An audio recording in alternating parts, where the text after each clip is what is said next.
Hello, it's me. Long time no see. This is episode 131 finally. और स्टोरियां आपको पहले भी बता चुका हूँ 129 130, लेकिन बहरहाल 129 वाली स्टोरी अभी भी रहती। उससे पहले एक ज़्यादा इम्पोर्टेंट सब्जेक्ट ये है कि लोग देख रहे हैं लेकिन सब्सक्राइब नहीं कर रहे हैं। ऑब्वियसली जब 50-50 का रेशियो चल रहा होता है, और दो मैं ऐसा नहीं हूँ जो बार बार बोले कि प्लीज़ सब्सक्राइब, लेकिन फिर भी 50-50 तो ज़्यादती है यार। मतलब तो अगर आप सब्सक्राइब कर दें तो हमारा भला हो जाएगा। एनी हाउ, तो गेटिंग बैक टू बिजनेस, पहली स्टोरी आ रही है निहाल साहिबा की, हैदराबाद से। ये कहती हैं, ये 26 जुलाई की बात है, ये अपने कमरे में थी। इनके कमरे का सेटअप ऐसा था कि एक तरफ बेड था, सामने भाई सोफ़ा है, उस तरफ खिड़की है, खिड़की के बराबर में अलमारी है, एंड सो ऑन। और ये बेड पे कोने पे एक लेटी हुई थी करवट लेके, और सोफ़ा फेस कर रही थी। इन्होंने करवट बदली, मतलब आँख खुली बीच में, करवट बदल के पीठ जो है वो सोफ़े की तरफ करके लेट गई। दोबारा बंदा सो रहा होता था, ऐसी हालत होती है। तो कहती हैं एकदम से धड़म से कोई पीछे आके बेड पे बैठा, और इनका लेफ्ट आर्म जो था वो करवट में ऊपर था, तो उस पे मतलब टच हुआ। और उसकी वजह से ये मतलब एकदम से, मतलब आप पे कोई इस तरह करके बेड पे आए, तो उठ के मतलब उठी और फौरन पलट के पीछे की तरफ देखा तो वहाँ कोई नहीं था। अब ये किसी के साथ हो सोते में, और उसको बाकायदा एहसास हो कि बेड पे कोई उछला और बैठा, हाथ भी लगा आपके, तो डर गई ऑब्वियसली।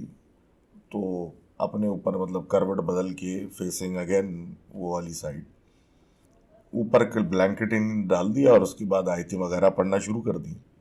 अब ये कहती हैं कि ये जब ये कर रही थी तो जिस तरफ सोफे की तरफ ये फेस कर रही थी तो टिक टिक आवाज़ें आ रही थी, और इनकी बैक और लेफ्ट आर्म जो था उधर शदीद तकलीफ हो रही थी, और लेफ्ट आर्म तो सुन हुआ हुआ था, काम ही नहीं कर रहा था। वो कह रहे हैं बहरहाल ऐसे तैसे करके आयतें वगैरह पढ़ के इन्होंने काफ़ी रात गुजारी, और उसके बाद इनकी किसी टाइम पे बीच में आँख लग गई और सुबह हुई। लेकिन इस पूरे इंसिडेंट की कोई एक्सप्लेनेशन इनके पास नहीं थी। तो thank you for sharing that. और हम आगे बात करते हैं एजाज साहब की। ये कहते हैं मैं सऊदी अरब में रहता हूँ, और बेसिकली ये ऑयल टैंकर चलाते हैं, मेरे ट्रक ड्राइवर है, हैवी ट्रक ड्राइवर। पूरे जीसीसी में ये घूमते हैं, कभी दुबई जाते हैं, कभी जॉर्डन, कभी कहीं कभी कहीं। अब ये कहते हैं यूएई के अंदर जहाँ पे दुबई एक शहर है, वहाँ पे रासुल खेमा एक शहर, और उधर इनका एक ऑयल के लोड को लेके जाने का इत्तेफाक हुआ। जाते भी रहते हैं वहाँ पे, तो अक्सर वहाँ जाते हैं। तो ये कहते हैं जनाब कि जो ये कंपनी है जहाँ ये लेके जाते हैं उसके सामने कुछ ख़ास कुछ भी नहीं, कह लें बीच में वीराने में एक जगह है, और सामने एक सर्विस रोड पे मतलब एक है, और दूसरी तरफ एक खाई सी है, और कंपनी के बिल्कुल पीछे एक मस्जिद है, जो कि दिन में तो आबाद रहती है, रात में वहाँ कोई नहीं होता। ये कहते हैं जनाब कि इसी तरह एक नॉर्मल ये गए थे, तो बातचीत हुई थी किसी से, तो लोग कहते थे भाई रात में ये जगह ठीक नहीं है, इसलिए यहाँ कोई ट्रक वाला अगर कोई लोड लेके आता भी है तो वो रुकता नहीं है। वो 20 किलोमीटर के फासले पे एक ट्रक स्टॉप है, वहाँ जाके अपनी गाड़ी लगाता है, और दिन में कंपनी आता है ताकि वो अपना जो भी सामान है या ऑयल है वटेवर वो उतारे और फिर जाए। बहरहाल इन्होंने सिक्योरिटी गार्ड वगैरह से लोगों से पूछा, तो इन्होंने बोला कि भाई हम तो रात में निकलते ही नहीं है, क्योंकि ये जगह रात में अजीब भारी लगती है। तो बहरहाल इन्होंने इस बारे में ज़्यादा सोचा नहीं।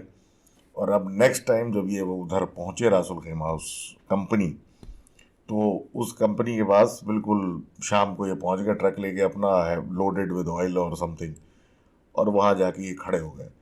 अब दिन में इनको ऑफलोड करना था, रात मतलब को पहुँच गए हैं, तो इन्होंने कहा भाई यहीं पे सो जाते हैं, ट्रक में इनके सोने का इंतज़ाम होता है, सब कुछ होता है। तो ये क्या कहते हैं, वहीं पे इत्तेफाक करके उन्हें थोड़ी देर में अंधेरा अंधेरा हुआ, आगे पीछे कहीं खा वहा के आए, और ट्रक खोला, अंदर लेटे, दरवाज़ा बंद किया और सो गए। कहते हैं जी सोते में एकदम से जो ड्राइवर साइड का दरवाज़ा है वो खुला, और ये दरवाज़ा वैसे भी लॉक नहीं होता था, बकौल इनके कि इस लॉक इसका थोड़ा सा ख़राब था, लेकिन किसी ने वगैरह हैंडल तो हिलाया होगा, तो वो खोल के दरवाज़ा खोला और उसके खुलने से इनकी आंख खुल गई और इन्होंने बाहर उतर के देखा कि उनको लगा कि शायद इनके कोई दोस्त ड्राइवर वगैरह अपने अपनी गाड़ियां लेके सऊदी अरब से आ गए हैं। लेकिन बहरहाल वहाँ कोई भी नहीं था, सिर्फ ये अकेले उसी वीराने में ट्रक लगा के खड़े हुए थे। अब ये कहते हैं जनाब कि इन्होंने वो दरवाज़ा बंद किया और ये सोचते हुए कि शायद लॉक ख़राब होने की वजह से दरवाज़ा अब खुल रहा है बार बार, तो सीट बेल्ट से उसको अटकाया और फिर ट्रक के अंदर लेटे। अब ये जो है गाड़ी में अपने मतलब बंद करके सीट बेल्ट से अटका के लेट चुके थे और कैबिन में फिर पीछे की तरफ से खुरचने की आवाज़ें आना शुरू हुई। ऐसे खुरचने की आवाज़ें आई जैसे कोई कुत्ता या बिल्ली जो है वो किसी लकड़ी या किसी चीज़ पे अपने पंजे मार रहा हो। इनके जो ट्रक का कैबिन होता है उसके पीछे की साइड से ये आवाज़ें आने लगी, तो एक खौफ सा इनको थोड़ा सा महसूस होने लगा कि ये हो क्या रहा है। तो इन्होंने दिल ही दिल में आयतें पढ़ना शुरू की इत्मीनान के लिए, अपने दिल के लिए। तो वो आवाज़ एकदम से रुक गई। थोड़ी ही देर गुजरी होगी कि उस ट्रक के कैबिन की छत के ऊपर से अब कोई बाकायदा नाखून या अपने पंजे मारने लग गया और अब इनकी अनडिवाइडेड अटेंशन उस चीज़ पे चली गई। कोई उनको एहसास दिला रहा है कि वो यहाँ मौजूद है। अब ये कहते हैं जनाब मैंने एक बुलंद आवाज़ से आयतुल कुर्सी पढ़ना शुरू की और उस बुलंद आवाज़ में जब तक ये पढ़ रहे थे तो सब एक्टिविटी बंद हो गई। ऊपर जो भी शोर शराबा नाखून मार रहा था वो रुक गया और कहते हैं इसकी वजह से ही आयत ख़त्म करने के थोड़ी ही देर के बाद पूरी ट्रक किसी ने हिलाना शुरू कर दी। अब ये ट्रक जो है ये बड़ी वाली मतलब आप समझ सकते हैं 18 व्हीलर समथिंग है, तो ये कोई 2 आदमी का काम नहीं है उसको हिलाना। लेकिन अब वो बाकायदा बकौल इनके के 5 आदमी नहीं हिला सकता, तो वो ट्रक को ही हिलाना शुरू हो गया, जिस पे ये बकौल इनके के छलांग मार के अपनी ड्राइविंग सीट में आए। गाड़ी इन्हीं ने स्टार्ट की क्योंकि पुरानी गाड़ी ट्रक थी, तो उसको स्टार्ट होने में 2 मिनट तक लगते हैं और उसके बाद धुआं वगैरह पड़ते हुए वहाँ से निकले और वहीं जाके रुके जो 20 किलोमीटर के फासले पे पार्किंग एरिया या ट्रक अड्डा है, वहाँ जाके इन्हीं ने अपनी गाड़ी लगाई। और उसके बाद से अब ये इस एरिया में या इस जगह या इस कंपनी दिन में ही आते हैं, रात में नहीं आते। तो thank you very much for sharing that story. तो नेक्स्ट स्टोरी जो है ये जो आ रही है एनोनिमस रहना चाहते हैं साहब, और ये बताते हैं कि इनके कज़न नारायण कागान के ट्रिप पे गए थे माउंटेनियस एरियाज, आपको पता ही है सबको। तो वहाँ ये अपने दोस्तों के साथ थे इनके कज़न, और रात में बेसिकली लेट नाइट हो चुकी थी, घूम रहे थे बाहर। तो एक लोकल उनको मिला और उसने इनको बोला रात में नहीं घूमना चाहिए वगैरह वगैरह, उसने अपनी रीजनिंग दी जिस पे उसने इनको फिर एक स्टोरी सुनाई। अब ये कहते हैं कि एतराफ़ में जो इलाके हैं वो उनमें बहुत सारे ऐसे इलाके हैं जहाँ पे डायरेक्ट पानी का लेके आने या जाने की सप्लाई का कोई तरीका नहीं है। तो अक्सर ओकेजन कभी पानी की सप्लाई की ज़रूरत पड़ती है, इमरजेंसी है किसी वजह से, तो लोग उतर के किसी ट्यूबवेल या किसी चीज़ के लिए मतलब उतरते हैं और पानी बाल्टियों में या कैंस में या वट एवर तरीके से उठा के वापस अपना लेके जाते हैं। वे कहते हैं ये जो साहब हैं इनकी बात हो रही है, उनका नाम इस्माइल था और रात को 11 बजे इसी तरह पानी लेने के लिए एक ट्यूबवेल के लिए उतरे अकेले। अब वल्लाह आलम जो भी इनकी इमरजेंसी थी। बहरहाल ये कहते हैं कि ये उतर के अंधेरे में जब ट्यूबवेल पे पहुंचे तो वहाँ एक औरत बैठी हुई थी जिसने लाल कलर टाइप कुछ कपड़े मतलब रंगीन कपड़े उसने पहने हुए थे और वो अपने बाल धो रही थी बेसिकली। इन्होंने उसको ज़्यादा अटेंशन नहीं दी, इग्नोर किया और जाके सीधा सीधा अपना काम मतलब पानी ले निकालना भरने में शुरू हो गए। वे कहते हैं वो उसी जगह के आस पड़ोस में थी तो उनकी बार बार उस पर नज़र पड़ रही थी। तो इन्होंने नोटिस किया कि उसकी आंखों में एक अलग सा ग्लो था, कुछ अलग तरीके से वो चमक भी रही थी। ये देखने के बाद इनको थोड़ा सा खौफ आने लगा, एक अजीब किस्म का एक एटमॉस्फेयर मतलब वहाँ क्रिएट हुआ। और उसके चेहरे पे जब इन्होंने गौर किया तो उसका चेहरा भी कुछ इंसानी नुमा था, लेकिन कुछ सही प्रोपोर्शन यानी जो हिसाब किताब उसका ठीक नहीं था, कुछ अजीब ही था।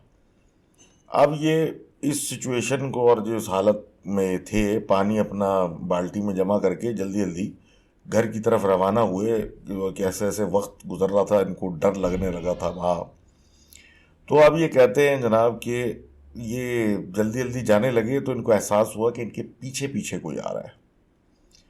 अब पीछे पीछे आने लगे तो इन्होंने पलट के नहीं देखा और बकौल इनके कि बस जल्दी जल्दी तेज तेज और चलने की कोशिश की, तो एकदम से वो औरत इनके सामने आके खड़ी हो गई।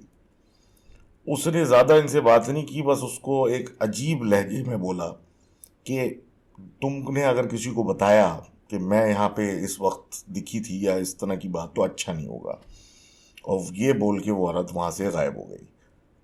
ये घर पहुँचे भागते भागते और अजीब तबीयत ख़राब इनकी, परेशान। घर वाले अलग परेशान कि भाई क्या हो गया, क्यों इतने डर गए हो, घर से बाहर निकलने पर डर लग गया, मतलब निकलने को तैयार नहीं, अजीब हालत मची हुई है। अब जनाब थोड़ा बहुत इनको जब कॉम डाउन के ठंडा किया कि भाई हुआ क्या, तो बड़ी मुश्किल से इन्होंने बताया कि मेरे साथ ये हुआ था जिसकी वजह से मैं इतना डरा हुआ था। बहरहाल लोगों ने इनको समझाया, सब कुछ किया और रफा दफा किया। और ये सब कुछ होने के बाद रात को उसी मतलब नेक्स्ट डे की रात को जब इन्हें दिन में बताया सब कुछ, तो वॉशरूम या कहीं मतलब बाथरूम गए किसी काम से, उसके बाद ये अंदर जाके इन्हें दरवाज़ा बंद किया है और कहते हैं लोग के चीखने की आवाज़ें अंदर अंदर से शुरू हो गई। अब चीखो पुकार जब तक मचती रही, दरवाज़ा नहीं खुला, लोग अब घर वाले पीटते रहे, आखिरकार दरवाज़ा तोड़ ताड़ के जब अंदर गए तो इनका बच्चा बिल्कुल डेड कह लें आप, मुर्दा पड़ा हुआ था। सब कुछ हो गया, चेक करा लिया, बंदा हिला नहीं और मुर्दा ही हालत मिली। जब नमाज जनाजा से पहले जब गुस्ल के लिए इनको लेके जाया गया और सब कुछ इनका जब हुआ, तो ऑब्वियसली कपड़े वगैरह उतारे जाते तो जिस्म पे बड़े बड़े काटने के निशान थे, जहाँ नील पड़े हुए थे और ऐसा लग रहा था किसी बड़े मुंह वाले जानवर ने इसे काटा था। तो thank you anonymous for sharing that story. अगली स्टोरी आ रही है अरम खान साहब की। ये पिंडी के रहने वाले हैं और ये 2002 की बात है जब इनकी वालदा ब्याह होके ब्याह मतलब शादी होके आई थी। अब ये कहती हैं कि इनकी जो पप्पो हैं लिखने वाले की, उनके साथ कुछ इश्यूज थे, लेकिन वो जब आई है घर में इनकी वालदा तब जाके इनको पता चला। कहती हैं कि एक रात ऐसा हुआ कि सब सो रहे थे, मतलब कमरे में सो रही थी शोर साथ में, तो एकदम से शोर मचा। शोर मचने के ऊपर इनके मतलब जो वालिद थे वो जल्दी से उठे और मतलब बाहर निकले कमरे से, और ये पीछे पीछे निकली कि आखिर ये शोर शराबा क्या है। तो पूरा घर जमा था और इनकी पुप्पो बेसिकली पैनिक अटैक या कुछ इस तरह का कुछ अजीब हालत उनकी हुई हुई थी और सारे घर वाले जमा होकर उन पे आयतल कुर्सी वगैरह वगैरह पढ़ रहे थे। इनके वालिद जो हैं उठे और जल्दी से आके स्पीकर्स पे तेज़ आवाज़ में उन्होंने आयतल कुर्सी लगाई, जिसके लगाते ही पूरे घर में बेल्स, फ़ोन, अलग अलग किस्म की घंटियाँ सब बजना शुरू हो गई हैं एक साथ यकमुश्त। और एक अजीब माहौल बन गया कि एक तरफ आयतें चल रही हैं, एक तरफ घंटियाँ बजे आ रही हैं बजे आ रही हैं और सब कुछ हो ही जा रहा है। इनकी वालदा तो डर के मारे अपने ससुर के पीछे छुप गई, लेकिन ये एक मामला चल रहा था। इसी दौरानिए में जो फुप्पो थी इनकी, वो अपनी मतलब माँ से यानी इनकी दादी से उसने बोलना सवाल पूछना शुरू किया कि मुझे वो लेने आए, मैं जाऊँ। और एक दफ़ा नहीं, दो दफ़ा नहीं, मतलब कंटिन्यूस एक सवाल पूछे जा रही हैं, जिस पे कॉल मिलाई गई उस रात के पहर को। एक इनके जानने वाले कोई थे बाबा जी आलिम वगैरह, उन्होंने पूछा सब कुछ और बोला 5 मिनट बाद मैं आपको कॉल करता हूँ। और कॉल फ़ौरन मतलब कॉल बैक करके कहा कि फ़ौरन पूरे घर की खिड़की दरवाजे बंद कर दें। इनके कहने पे जल्दी जल्दी सारे खिड़की दरवाजे बंद किए और उन्होंने फिर इंस्ट्रक्शन दी कि फजर तक मतलब आपने सब बंद रखना है, क्योंकि एक कुंबा आया हुआ है बाकायदा बाहर, एक फैमिली इनको लेने आई हुई है बाहर, और उनसे प्रोटेक्ट करने के लिए आपने फजर तक यही सब जो आप अभी करना है और कोई भी एंट्री एग्जिट का पॉइंट खुला नहीं छोड़ना है। ये कहते हैं वो तो रात गुजर गई किसी तरह करके और उसके बाद इनका इलाज चलता रहा। आज भी इनकी जो फुप्पो हैं वो थोड़ा सा असर में है, लेकिन वो ज़्यादा से ज़्यादा जोन्ड आउट हो जाती हैं।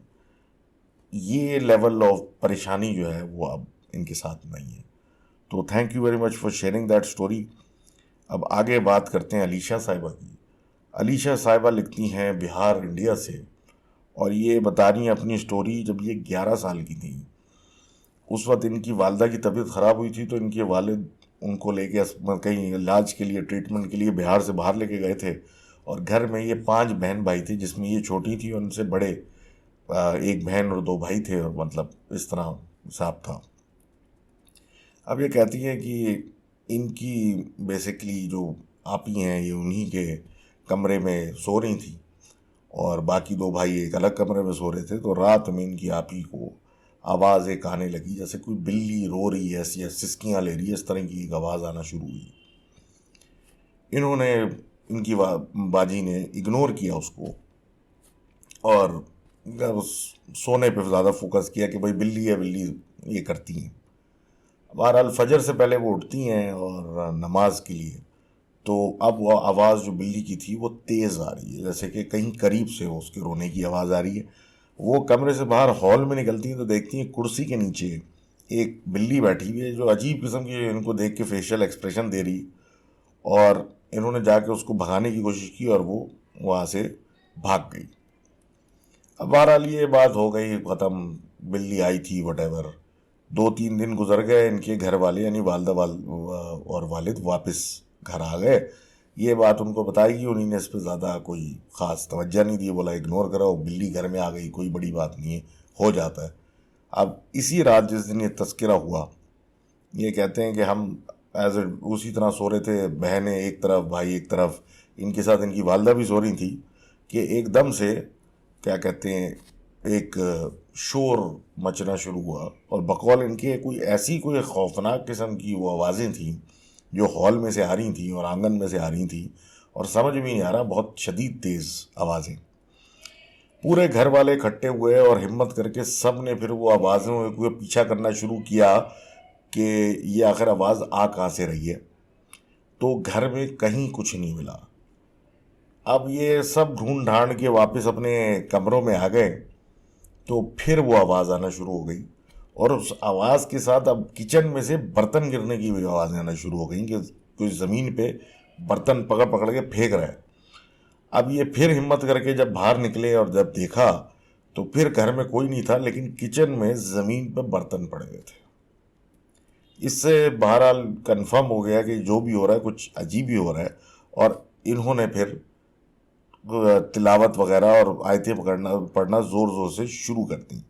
अब ये कहते हैं कि जब तक ये आयतें पढ़ते तो ये सन्नाटा हो जाता, शोर ख़त्म हो जाता, और जैसे ही ख़त्म करते फिर आवाज़ें शुरू हो जाती, और ये सिलसिला इनका फजर तक चलता रहा। फजर में जाने के बाद इत्मीनान घर में आया, और एक सुकून आया, और शोर शराबा ख़त्म हुआ।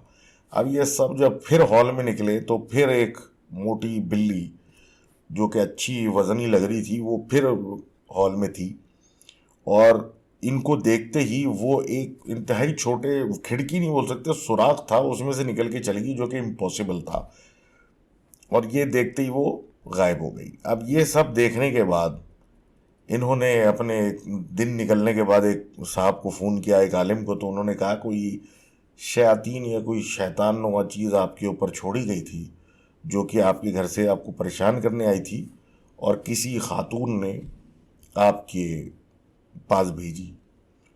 इनका शक किया कि इनकी एक पड़ोसन है जिनसे इनकी अनबन रहती है, और वो काफ़ी इन हरकतों में है। तो बहरहाल इन्होंने सब दम किया हुआ पानी वगैरह सब ये घर में इस्तेमाल करना शुरू किया, इबादत करनी शुरू की। और फिर अल्लाह का शुक्र है कि अब ये कहती हैं आज तक ऐसा दोबारा कुछ नहीं हुआ। लेकिन अब उन खातून से हम कोशिश करते हैं कि ज़्यादा ना बिगाड़ें, ना ज़्यादा कोई अच्छी बातचीत रखें, बस ऐसे टर्म्स पे रखें कि वो हमें तंग ना करें। तो thank you very much for sharing that story. Story number 6 जो आ रही है, ये नजीब साहब की आ रही है। नजीब साहब फरमाते हैं कि ये कराची में है, अब तो कराची छोड़ चुके हैं, बाहर रहते हैं, लेकिन ये जब कराची 2017 में आए थे तो ये अपनी नानी के यहाँ रहते थे, जो कि मलीर में थी। वहाँ ये पढ़ने जाया करते थे, तो इसीलिए वहाँ रहते थे। अब एक दिन ये कहते हैं कि मैं घर पे था, मेरी नानी के घर पे था, फ़ोन यूज़ कर रहा था, रात का टाइम था, अंधेरा हुआ था, और सब सो रहे थे, ये अपने फ़ोन पे लगे हुए थे। अंधेरा हुआ हुआ था और सिर्फ फ़ोन की रोशनी थी। अब ये कहते हैं कि इसी के अंदर मैंने नोटिस किया कि एक काला साया मेरे सामने से गुजर के गया है। अब क्योंकि इनके हाथ में फ़ोन था और वो लाइट्स मतलब उसी की थी, तो इनको वो शेप तो जाता हुआ नज़र आया। इन्होंने बहरहाल इसको इग्नोर किया और उसके बाद ये कहते हैं कि वो शेप अब इनके सामने आके बैठ गया। क्योंकि इनके हाथ में फ़ोन था, लाइट वगैरह सब कुछ थी और सब कुछ था और ये सामने शेप था, तो इनको बिल्कुल ऑपोजिट वो नज़र आने लग गया। और ये कहते हैं कि फिर इनको लिटरली एक सर्दी सी लगी और ये उठ के अपने कमरे में भाग गए। कमरे में जाके ये बस मतलब सो गए। और जब सुबह हुई तो कहते हैं कि कुछ आंखों में इनके असर हो गया। यानी कि उस जिस तरह लोग बीमार हो जाते हैं, ऐसी कोई चीज़ आके अगर टच कर जाए तो आंखों में इनके किसी किस्म का असर हो गया और काफ़ी एक परेशानी शुरू हो गई। और वो तो चले इतना इशू नहीं था बकौल इनके, लेकिन एक अजीब हालत हो गई थी कि हर वक्त जो था दिल इनका ज़ोर ज़ोर से धड़कता रहता था और अजीब हालत इनकी रहती थी। इनकी नानी को किसी ने किसी का बताया, मौलवी या आमिल टाइप कोई शाह साहब थे, उन्होंने कुछ इनको अमल करने को कह दिया, क्योंकि इनको समझ में नहीं आ रहा था कि ये अमल ठीक लग भी नहीं रहा। बहरहाल इसरार पे उनके इन्होंने वो काम किया। अब कहते हैं जब वो काम कर लिया तो बजाय ठीक होने के मामले और बिगड़ गए और ऐसा लग रहा था कि वो जो भी तबीयत हल्की सी आंखें वाँखें किस तरह से सूज रही थी है ये था, अब बिल्कुल ही हालत ख़राब हो गई और जो भी चीज़ इन पे हावी होने की कोशिश करी थी वो बिल्कुल ही हावी फुल फोर्स के साथ हो गई। सोते हुए रात को इनको पीठ पे घूंसे लाते पड़ते थे और ये रोज़ाना का इनका मामूल हो गया था।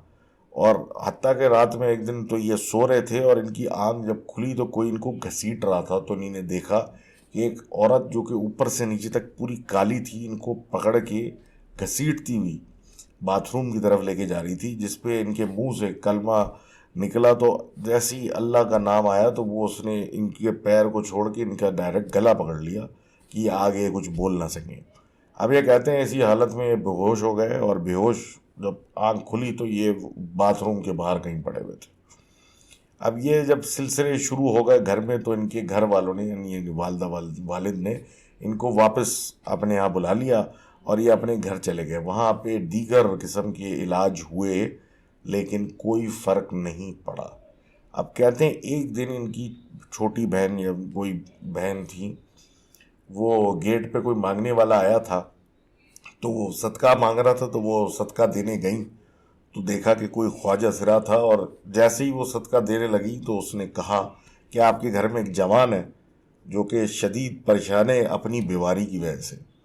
ये सुनने के बाद इन्होंने अपने भाई को आवाज़ दी जो कि जल्दी से आए और ये पूरा माजरा देखने के बाद उसने इसको सलाम किया। तो उस ख्वाजा सिरा ने उसका हाथ मतलब अंगूठा पकड़ा और कुछ पढ़ना शुरू किया और 5 सेकंड के बाद उसने कहा कि कोई चीज़ तुम पे 2 साल से हावी है जो कि किसी असर की वजह से और ताकतवर हो गई है, और जितना वो तुम्हें डरा रही है और तुम डर रहे हो उतना तुम वो तकवीत यानी ताकतवर हो रही है। और अकेला रहना और ये सब चीज़ें उसके फ़ायदे में हैं। ये सुन के ये शौक में चले गए कि इतनी डिटेल तो इसने किसी को बताई नहीं थी।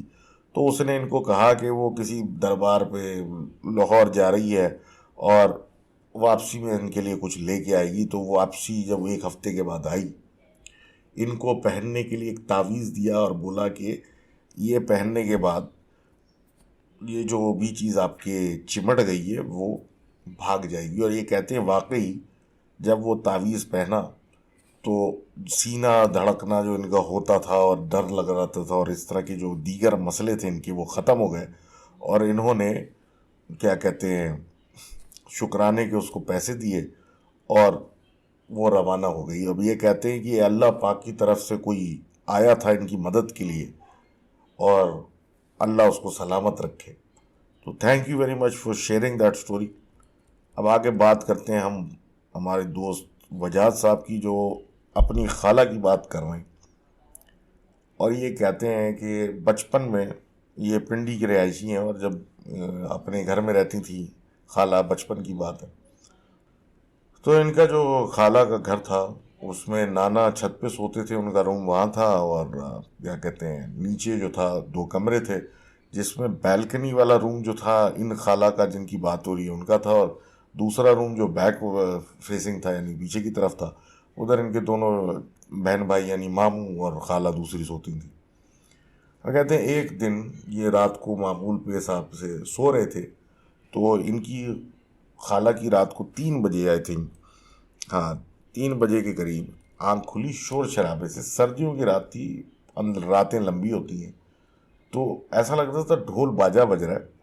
इनकी जो खाला थी, ये बैल्कनी वाला रूम है, उन्होंने उठ के बाहर देखा तो देखा कि कोई बारात जा रही है जिसमें बड़ी खूबसूरत औरतें भी हैं और सब कुछ है। रात के 3 बजे जब उन्होंने नोटिस किया तो वो जो औरतें खूबसूरत खूबसूरत नजर आ रही थी, वो इनके बैल्कनी तक उनका कद पहुंच रहा था। ये रियलाइज करने के बाद ये डर के अपने कमरे में चली गई और जैसे तैसे करके पढ़ाइयाँ करके और सब कुछ करके रात इन्होंने गुजारी।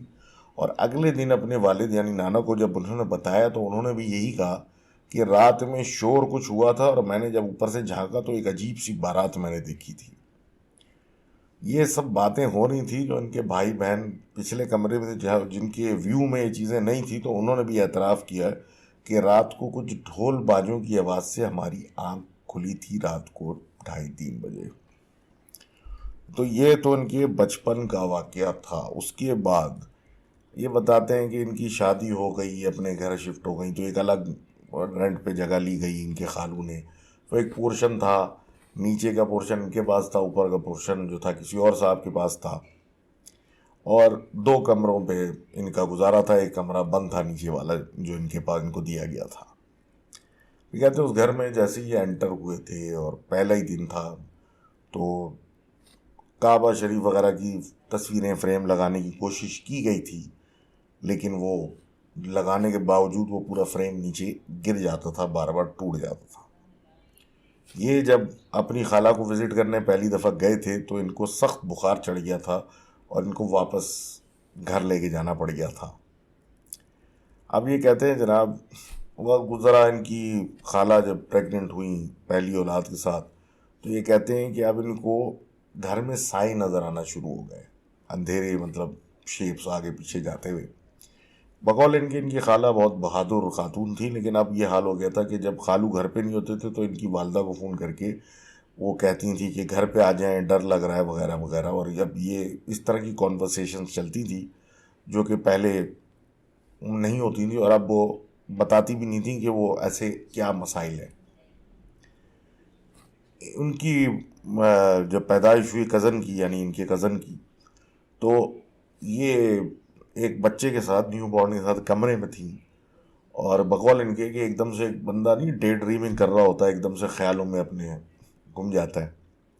तो उन्होंने देखा, मतलब डे ड्रीमिंग करते हुए, कि इस कमरे के अंदर जिसमें ये न्यू बॉर्न है, इसमें वायरिंग को आग लग जाती है, और ये मतलब कमरे में कुछ भी नहीं कर रही और बस आग लगी और बच्चा उस कमरे में।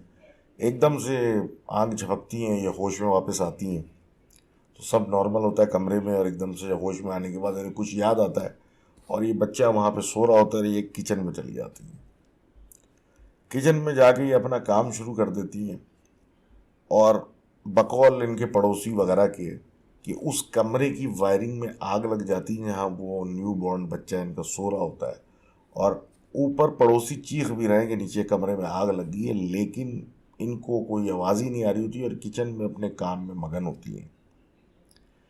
पड़ोसी ऊपर से जब चीज़ें नीचे फेंकने लगते हैं इनके मतलब अटेंशन के लिए, तब इनको जाके एहसास होता है कि क्या कहते हैं आग लगी, और फिर ये उस कमरे में जल्दी से जाके उस बच्चे को निकालती हैं और उस कमरे की आग को बुझाती हैं। ये अब अजीब सी एक मतलब कहानी हुई जो कि सबने विटनेस की, उनके पड़ोसियों ने, क्योंकि ये ऐसा है मतलब घर बना हुआ था कि बीच में खुला सहन था और एतराफ़ में मकान बने, मतलब कमरे बने हुए थे जिस तरह होता है। अब ये कहते हैं कुछ दिनों के बाद, ये रात का मतलब ये टाइम चल रहा था और जाग रही थी ये, मतलब ये और इनकी वालदा लिखने वाले की, तो खालू के इनकी कॉल आई और उन्होंने बड़े डर के मतलब फ़ोन किया और कहा कि, यानी इनकी वालदा को कहा कि आप और आपके भाई जल्दी से हमारे यहाँ आ जाए, इनकी बहन की तबीयत ख़राब है और ज़रूरत है फ़ौरन। उनका टोन सुनने के बाद ये समझ गए कि कुछ मामला टेढ़ा है और ये सारे लोग उनकी तरफ जल्दी जल्दी भागे। उनको जब घर लाया गया तो उन्होंने देखा कि खाला जो है कुछ बेहोशी टाइप की हालत में है और अजीब एक मतलब हाल में। जब वो होश में आई तो पता चला कि रात में इनके घर में वो जो काला साया इनको दिखता था और जो खिड़कियों से अंदर कभी कभी झांकता था सफ़ेद आंखों के साथ, वो आया और उसने इनकी खाला को उठा के बाकायदा ज़मीन पे पटक दिया, जिसके बाद वो बेहोश हो गई। खालू देखते रह गए, उस चीज़ का कुछ नहीं बिगाड़ सके और आखिरकार उधर से उन्होंने कॉल करके इनको वहाँ से निकाला। उस दिन के बाद ये लोग वहाँ पे उस घर में वापस नहीं गए और इस इनके यहाँ रहते रहते नई जगह का ठिकाना मतलब बनाया, ढूंढा गया और फिर एक अलग ही जगह शिफ्ट हो गए। तो ये इनकी कहानी थी बजाज साहब की। Thank you very much for sharing that story. ये थी आज की जिन कास्ट। आई होप आपको अच्छी लगी हो। उम्मीद है कि आप सब्सक्राइब करेंगे जिस तरह मैंने आपसे इल्तिजा की है, क्योंकि 50-50 से ऊपर जा रहा है अब तो अनसब्सक्रिप्शन वाला हिसाब। खैर वो एक अलग मैट्रिक्स की बातें, लेकिन स्टोरीज़ का इंतज़ार रहता है। जितनी हम डाल सकते हैं डालते हैं, कुछ मिस हो जाती हैं फिर वो अगली में डाल देते हैं, सो ऑन सो फॉर्थ। तो आपकी ईमेल्स मुझे मिल रही हैं, देख रहे हैं, सब कुछ कर रहे हैं, लेकिन अगेन उम्मीद हम इंतज़ार रहता है स्टोरीज़ का। और एक चीज़ ज़रूर है कि स्टोरी भेजने से पहले लिख लें तसल्ली से, और उसके बाद भेजने से पहले एक दफ़ा देख ज़रूर लें। ऐसा तो नहीं है कि उसमें कुछ ऐसी रिडंडेंट चीज़ हो जिसका ताल्लुक़ किसी और चीज़ से हो, वो स्टोरी में यहाँ पर ऐसी आ गई हो। तो दिस वाज 131। अगली एपिसोड में बताऊंगा मैं कि वो 129 में क्या हुआ था। तो मिलते हैं फिर ब्रेक के बाद। एंड COC के ऊपर आपके क्या रिव्यूज़ हैं, डू लेट मी नो। तो this was 131। See you next time. अल्लाह हाफिज़।